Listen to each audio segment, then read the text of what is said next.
So the Hearthstone mini set is here, and yeah, we're gonna do some card reviews. And I know what you're thinking.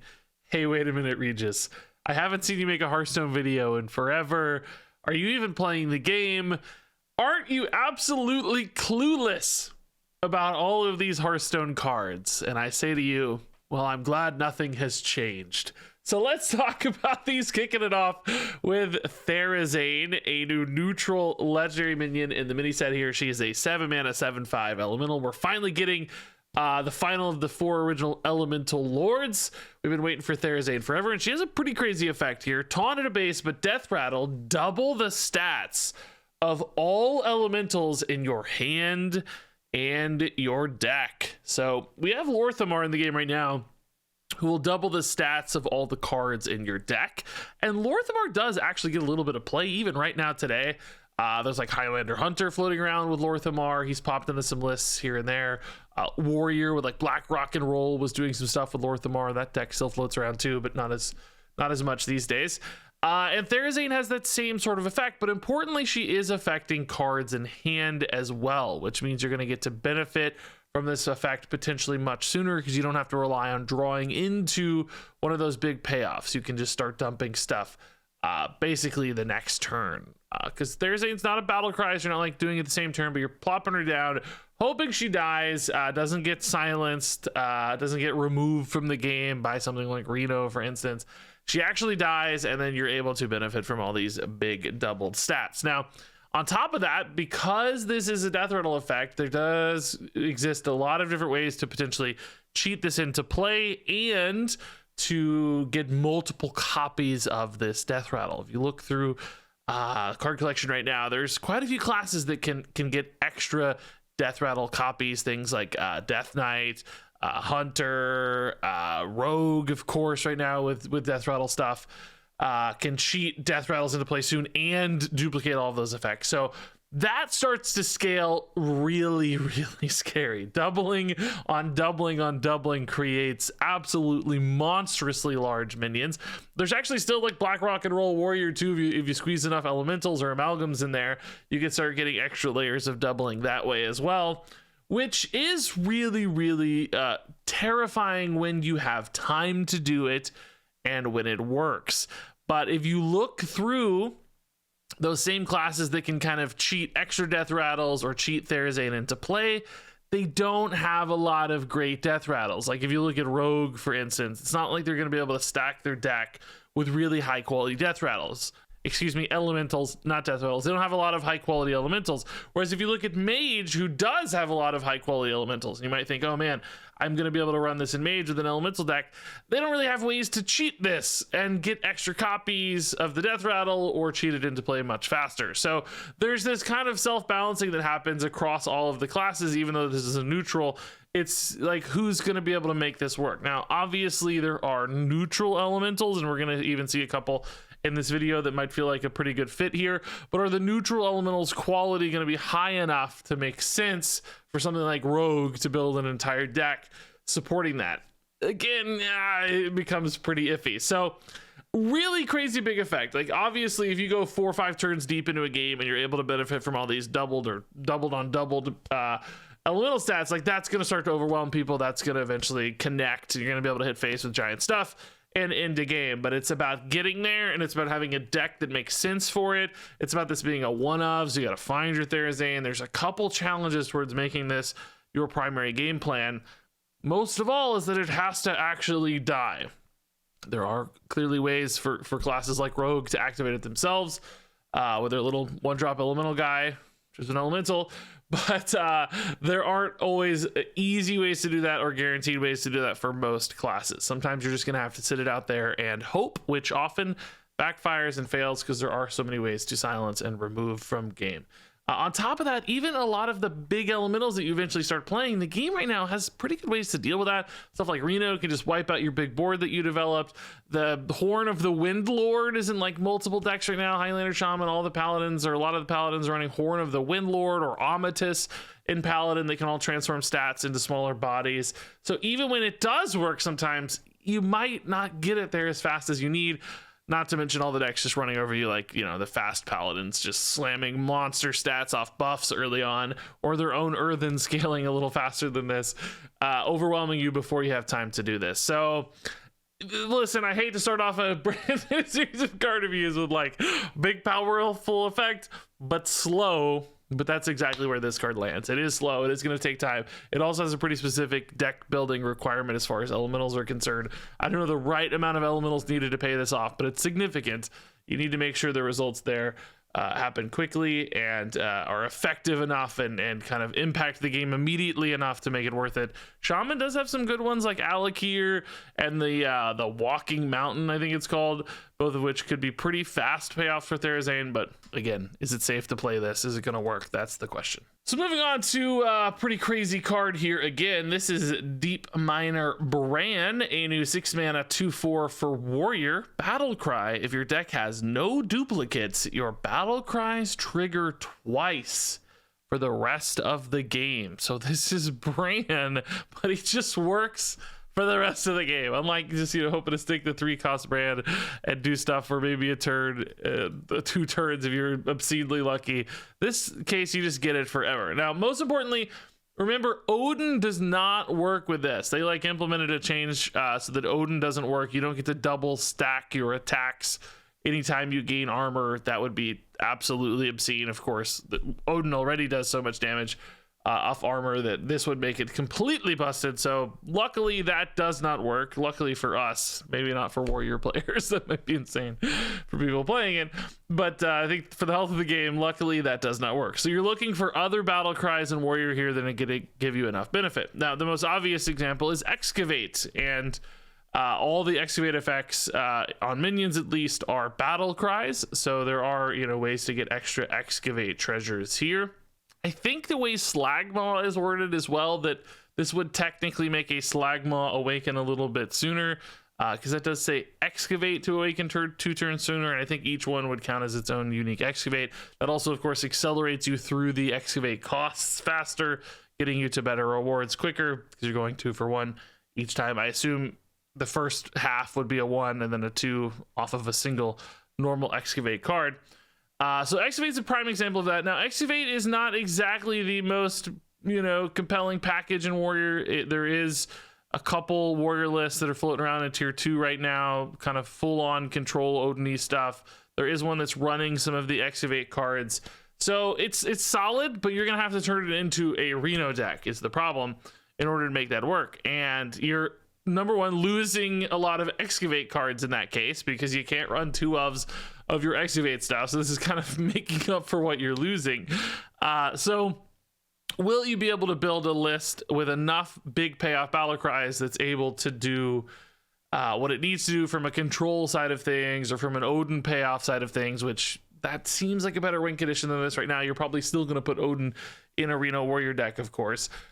Is that going to make sense? The other angle for this is the kind of black rock and roll warrior we talked about earlier, where you have things like Lorthamar, maybe even a THERAZANE and a Brann, and you just go for absolutely obscene stat buffs, which I am very excited to try. I want to do black rock and roll, Brann, THERAZANE, and Lorthamar, and just try to make some just absolutely giga crazy giant elemental off of all that. Sounds really fun, but again, doesn't sound the most compelling, and that's already an archetype that's like tier 3 or worse. So not exactly, you know, rocketing. And then you've got Reno problems again, introducing a lot of inconsistency there. So it is absolutely just going to be a big pile of minions, which doesn't sound great either. So Brann here is one of those really big effects, but deck fit becomes a challenge because you're talking about Reno. Also, it's 6 mana, so it's just coming down late in the game. And a lot of the time, it's going to feel like games are decided long before you're able to play Brann. Not to mention, he's a 2/4 you're spending 6 mana on. So it's just like basically passing an entire turn, which Warrior can sometimes do that with a life that they've gained over the course of the first 5 turns, but it's not going to feel great anyway to just plop down this 6 mana 2/4 and just say, okay, look, I'm gonna get good later. That sometimes is a really pivotal stage of the game to just give up. Dragon Druids just like slammed a board of dragon golems and you're like, oh, here's a Deep Miner Brann. Let's go. So it might be hard to find moments to even play this safely, All of which, again, like really cool card, really big fun effect. I'm actually really excited to play both of these, but I think they're both going to feel pretty dang slow, and that's going to limit their power level in most cases. So moving on to our third legendary, this is Marut Stonebinder, a new 7 mana 5/6. Battlecry of your deck has no duplicates, so once again, a Reno card, discover an elemental to summon, add the others to your hand. So this is giving you a bit of immediate board presence and a little bit of value generation as well, putting some elementals in hand, which, you know, I guess if you're running THERAZANE, having some elementals in hand is great because you're going to be potentially doubling up on all those stats. Now, being this is Discover, it's a really wide range of results. This, you know, ranges from 0 cost all the way up to 10. So how big of an elemental are you going to get? Sometimes, yes, you're going to hit Neptulon, but sometimes, and I think actually fairly often, you're going to hit like a few 3 cost elementals, like random elementals that really don't feel all that valuable, in which case your board presence off Marut is going to be really, really bad. So this one's going to come down to consistency of results. Like if I hit Neptulon every time, it's probably a pretty dang good card, but you don't. And I don't know if you're going to hit a good enough elemental to make this feel worth it most of the time. I think they're certainly stacked on lower cost elementals right now, and there's just a lot of neutral elementals in the pool for any given class to try to rely on a specific class elemental. So it's going to be hard to narrow this down to what you want. Now, I do want to add some context here to Marut Stonebinder to kind of showcase what this power level is, because there are 3 new Excavate rewards coming to Hearthstone. They're popping these into the Excavate reward pool. And if you look at that third one there, the World Pillar Fragment, that one is 3 mana.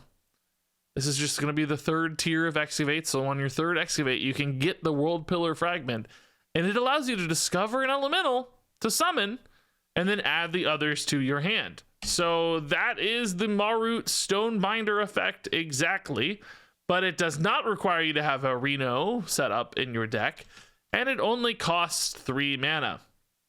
Which means, you know, you're kind of paying a 4 mana overhead here and a deck restriction on Marut Stonebinder to make this feel worth it. Which, you know, okay, I get a bonus 5/6, but it's not really that exciting by turn 7, you know? Like, oh, 4 mana, 5/6 Regis, wow.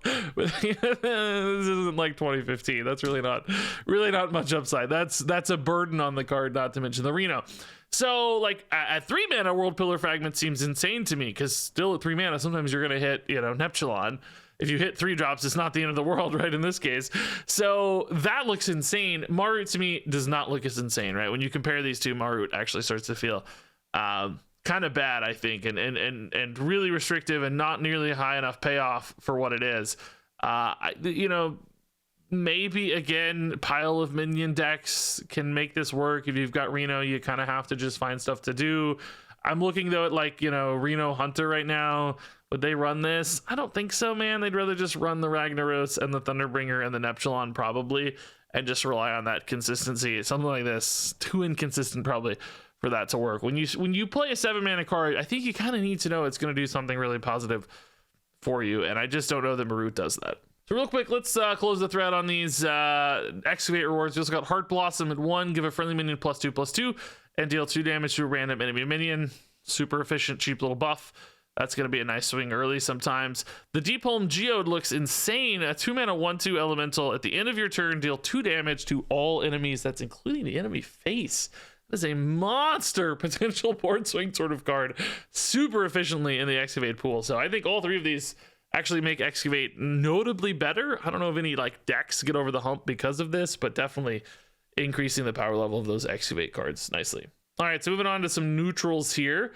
We got the Stone Drake. This card looks awesome. 6 mana 2/8 elemental dragon. Sorry, the visuals are a little weird here. I had to crop these out of the like social media images. This is a Divine Shield, Taunt, and Lifesteal card that can't be targeted by spells or hero powers, which makes this very frustrating to deal with, because you're unlikely to kill it with spells, and if you're trading minions in, like getting a ton of heals, like this is a really frustrating body on board for any kind of board-based deck to push through. Also keep in mind it has elemental and dragon synergies, which do give this deck some potential homes. We've got Dragon Druid, might be able to use something like this rather nicely. I think they kind of prefer the more Dragon Golem lines for their like mid to late game power spikes. I don't know if they need something like this necessarily. To me, it doesn't feel like it fits their curve all that well. That top end of Dragon Golem probably makes more sense, but I do think this is kind of interesting in that elemental world, like we talked about with THERAZANE. Double the stats on this and it becomes even more of an absolute pain to deal with. So that's an interesting angle for decks looking to stuff more good elementals. Also does probably help our last card too, as another good neutral elemental in the pool, but nothing like to lose your mind over, you know, nothing that's like encouraging you to build a deck. Just good fuel for decks that already care about elemental packages that want to have some kind of defensive wall. This definitely meets that need. Moving on to the Shale Spider. This is a 2 mana 3/2 elemental, another one of those cheap elementals in the pool. This one has battle cry. If you played an elemental last turn, draw a card. So just really fine card to weave into the mix in an elemental deck. Again, this really encourages you to be all in on elementals. So something like Mage kind of thinks this looks good, but I don't even think it really stands out. Mage already has elementals that are doing similar sorts of things, giving you cards and resources, and this is fine. Like, it's okay, but just not anything amazing. And then our third neutral elemental is the Iridescent Gyreworm, a 3 mana 4/3 elemental with Death Rattle. Give each of your minions a random bonus effect. So it's going to be minions on board for this one. The bonus effects are just the simple keywords: taunt, lifesteal, rush, etc. We see that effect a lot now. And yeah, this looks awkward to me. Like, basically you kind of hope to play this down on 3 and then it survives, and then you probably try to build a board behind it. You know, maybe that Mage 4-drop elemental, the Overflow Surger, where you're like summoning a copy of a bunch of Surgers, then you trade this in and you hope to give some nice buffs to your Overflow Surgers. That's probably the dream sort of scenario for a card like this one, but I think that just doesn't look like a big enough payoff. The keywords are nice, but they're not crazy. And like, trying to line this up is weird. It's gotta survive basically for it to feel good, because if you just play this down alongside a board, obviously your opponent can kill this last. You're kind of giving the opponent the ability to dictate the upside of this effect, which never tends to work well. So pretty clunky looking card in my mind. So moving on, we've got the return of dual class cards. Did I bury the lead on that a little bit? Maybe. I probably should have talked about that in the intro, but anyway, they're here and we're gonna talk about them. Warrior and Demon Hunter are back with another dual class pairing, and we've got a card here, Burning Heart.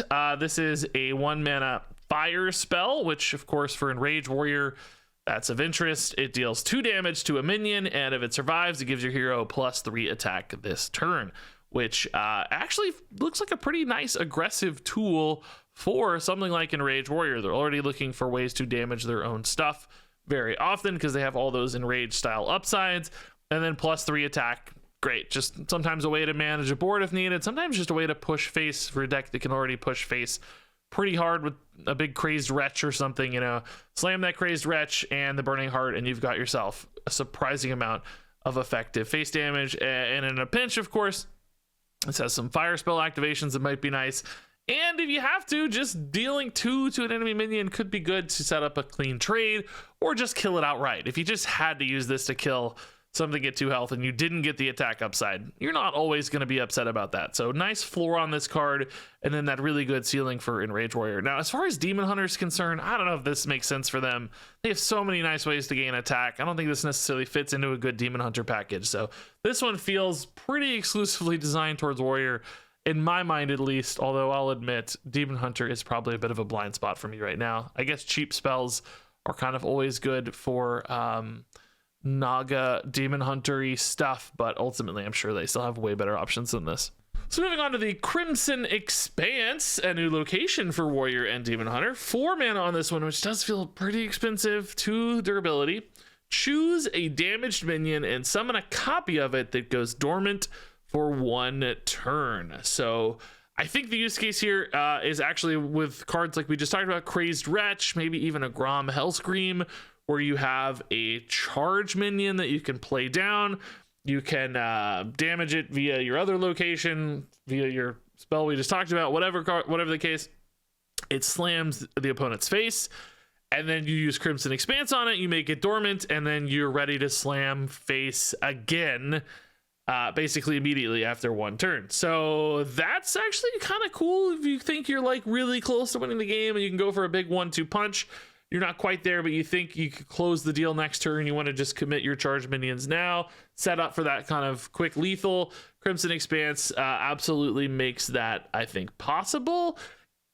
Are you willing to spend, I guess, 4 mana to set that up is the question, right? Would you rather just spend your 4 mana to develop and push harder at any given stage? Like, you don't want to play this on turn 4, probably, in anticipation for that. I want to play stuff on turn 4 and get to the point where those lethal setups actually make sense and can close the deal. So it kind of feels like an all-in Hail Mary of sorts, where I'm sacrificing pressure and tempo now in order to create this setup later. I don't know if that'll necessarily feel worth it, but if you need an out or you need a way to find some like otherwise unavoidable damage, maybe this makes sense. Although 4 mana just feels like an expensive overhead for that sort of thing. There is technically some utility here, I guess, as well, of just like you know, there's a 12/12 on board I can't deal with.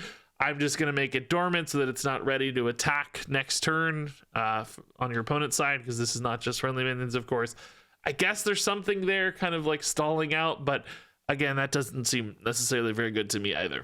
All right, so next up for Demon Hunter exclusively here, we have the Fell Fisher. This is a 4-mana spell. It's Fell, believe it or not, and it deals 2 damage to all minions, and at the start of your next turn, deal 2 more damage to all minions. So a little bit of an AoE here that's kind of saying, hey, no, you don't get to develop a board again next turn. 4 total damage. I honestly think this just feels a little slow. You know, by the time you're at turn 4, the 2 damage is already kind of iffy. There's probably a lot of stuff that survives the first half, which you think, okay, that's fine. It's gonna, you know, it's gonna die on the second half, which, yeah, sure, but it's still getting to do what it wants in the meantime. You know, it's still going to hit you in the face or whatever. And then the opponent knows what's up with the Fell Fisher, and then they can just develop into it, you know, playing some big 4s or 5s at that stage of the game that are also going to survive to the next half of the deal too. More 3 health stuff, 4 health stuff, 5 health stuff, or whatever. So ultimately, I don't know, I feel like you're giving your opponent a lot of information and a lot of decision making around the Fell Fisher here, and I'd rather just have a big AoE all at once that decisively handle the board. So yeah, I guess there's also just a deck fit thought about Fell Fisher as well, like which versions of Demon Hunter are actually running this right now? None, and I don't see a more like controlling and super defensive Demon Hunter coming along that cares about something like this. And if they did, I don't even know if this would be the best option for them. So ultimately, pretty slow and low output sort of AoE here for a class that probably doesn't even really care about it anyway. Moving on to the Shadestone Skulker. This is where Demon Hunter and Rogue meet. This is a 1-mana 1/1 elemental with Rush and Battlecry. Take your weapon and gain its stats. So if you have like a 2/2 weapon, this becomes a 3/3 effectively. And then on Death Rattle, you're going to give that weapon back. So basically, for weapon classes or weapon decks that have a weapon equipped, you're able to create some additional upside on this little 1/1 rusher so that it can hopefully trade into bigger things, serve as a better rush threat, and then you still get your weapon back at some point. So kind of interesting from a 1-turn standpoint. It's like, okay, I got this, you know, 3/3 I need to deal with on board early in the game. I got a 2/2 weapon, slam the Skulker, trade into the 3/3. Still get my weapon back and hit a 2/2 or something on board, whatever, and clean up early. It's fine, right? Like, it feels a little honest and just a little straightforward. And this card feels really bad if you don't have the weapon equipped, and it probably still feels really bad even like in Rogue with just your hero power weapon. If you think, oh, I always have a weapon in Rogue, it's like, okay, I got a 1-mana 2/2 rush, like, that's fine. It's just not exciting. It's not something that you feel like needs to be in a deck, that needs to be in a package. There are so many better, more consistent ways to react to things on board. There is some world where maybe you have like giant weapons and you're trying to turn this to some threat on board, but you'd rather just have, I think, your big weapon hitting face in those instances. So this just feels awkward to me and unnecessary in a lot of ways to me. I don't think the elemental tag helps much here at all, and the inconsistency probably hurts this card too much. Speaking of weapons, by the way, we got the quick pick here, which I guess is sort of a fit for the Shadestone Skulker. It's a 1/2, makes this guy a 2/3. Yay. It's a 2-mana dual class weapon for Demon Hunter and Rogue. 1/2, after hero attacks, draw a card. And yeah, I mean, that's absolutely fine. Getting a couple card draws out of a weapon is decent. It still does feel a little low output ultimately for Demon Hunter in particular when it comes to card draw. That deck can draw cards like crazy. I mean, Rogue also can honestly draw cards like crazy. Does this just feel a little too honest and straightforward for both of these classes? I like that it's only 2 mana, so it's not a big commitment, but it's also a card in your deck, so it's you know, are you getting enough upside out of this 1/2 to make it worth drawing this when you could have just drawn something else instead? It's kind of cycling back on the first attack, and then, you know, that second one's the real upside. It just doesn't feel like it's big enough. I think this almost could have just had bigger numbers as well. Honestly, like an extra durability on this probably wouldn't have killed anybody. It would have made the card feel notably more noteworthy for I'm really good at this. This is definitely my job. It would have made the card feel a lot better, I think. And as it stands, I don't know if this does enough for either of these classes. Seems just a little low output. So now exclusively for Rogue, we've got Fool's Gold. 1 mana spell, get a random Golden Pirate and Elemental from other classes. So more thievery style stuff here. Some potential fuel for your Tess Greymane, which Tess is getting run right now in Excavate Rogue. I don't know though, man. This card, although it's a nice like value generator, random pirates and elementals, I don't think are going to be very high quality on average. Number 1 pirates often very cheap. The kind of general use case for most of these cards is not there typically, and it's not just stuff that's like generically good. It's not like spells that are often much easier to kind of direct and target, and you know you're going to get some value out of them typically.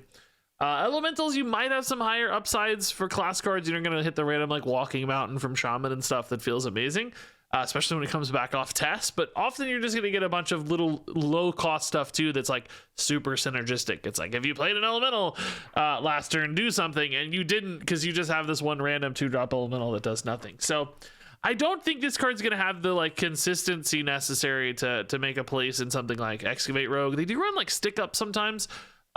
Stick Up, I think that's what it's called, where they get the quick draw card, but I think that's just going to have something that's going to have that quick draw upside when you play it. You know that's going to work nicely.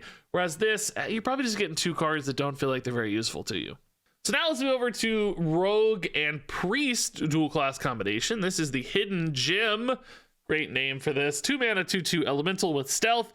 And at the end of your turn, restore 2 health to all friendly characters. So endless healing. You can never die, right? Hunter hero power be darned. You've got nothing against the Hidden Gem. It's a possibility, I guess. I think, you know, at 2 health, stealth is nice, but is cleaned up by a lot of various AoEs.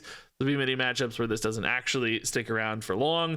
But also with stealth minions, you know, Priest can do things like buff this occasionally, you know, hope to hit a more guaranteed buff or have a body they just keep buffing over time. More importantly, perhaps for Priest is things like Overheal. Having a card that you can just stick on board and proc Overheal synergies turn after turn after turn could be actually quite nice for something like an Overheal Priest deck. I don't think we see Overheal Priest much in the meta, though. We saw some Naga Priest pop up, but I don't think I've seen any Overheal Priest actually make it into a good list, and I don't think this card does enough to get it there. This is pretty low tempo in a deck that would care, I think, a lot about bodies on board. So to me, it doesn't feel like this is enough, but it's a pretty cool design and a pretty cool effect. So I like this little card. It does do a lot. It just doesn't have a specific home.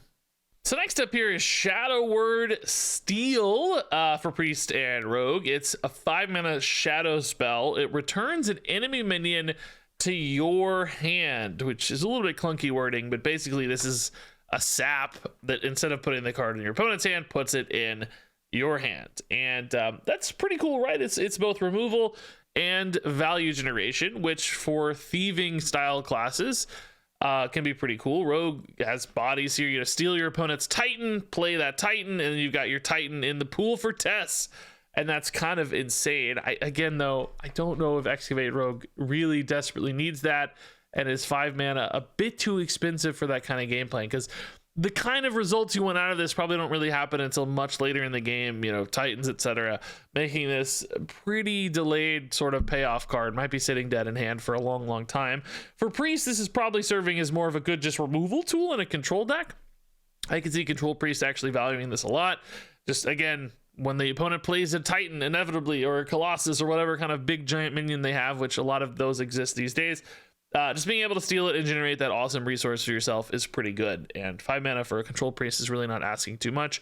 This does feel like the kind of card that could fit into a Reno deck nicely as well. You just need stuff, and even if this isn't the top of your pile when it comes to removal, maybe you just value the tempo and survivability of Cannibalize more than something like the resource generation here, the value of Shadow Word Steal.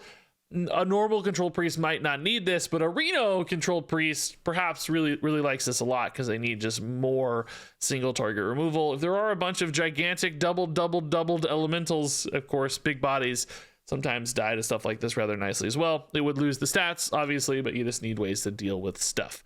So pretty cool card. I like this. Probably better for my mind for Priest though than Rogue. Oh, there you go. Those are the cards. So now let's do quick reviews. THERAZANE is a 2-star card. Deep Miner Brann is a 3-star card. Marut Stonebinder is a 2-star card. Stone Drake is a 3-star card. Shale Spider is a 2-star card. Iridescent Gyreworm is a 1-star card. Burning Heat is a 4-star card. Crimson Expanse is a 3-star card. Fell Fisher is a 2-star card. Shadestone Skulker is a 2-star card. Quick Pick is a 3-star card. Fool's Gold is a 2-star card. Hidden Gem is a 3-star card. Shadow Word Steal is a 4-star card. Yeah, there you go. That wraps it up for Badlands review number 1. Hopefully we did okay on that. I don't know. I feel like I knew what I was talking about a little bit. I still play Hearthstone, guys. I just don't play a ton, and I don't make videos right now, although we're going to play these when it's come out. We're going to make some Hearthstone videos with new cards. We're even going to try these in duels, even though it's not long for this world. But yeah, these legendaries, man, I don't know. Super fun on the first two. I mean, Marut's not the most fun effect, to be honest. This feels like it could be a common card almost to me, but whatever. It's fine. These are super fun, just slow. You know, it's hard to find homes for these. I bet. I don't know. Brann has a lot of potential long term, a lot of like upside to keep in mind on in the future, which is why I gave him a better score than THERAZANE. But ultimately, a little bit passive, a little bit delayed, a little bit clunky for Hearthstone these days. I think what I've seen from early opinions out there share similar thoughts, but we're not gonna limit them for fun though, because they're both super fun. I'm excited to try both of these out a bunch. That's it. Curious to hear what you guys think of all these cards. Which ones are your favorites? Which ones did I underrate? Which ones did I overrate? Share all those thoughts and more down in the comments below. Thank you much as always for watching, and until next time, game on.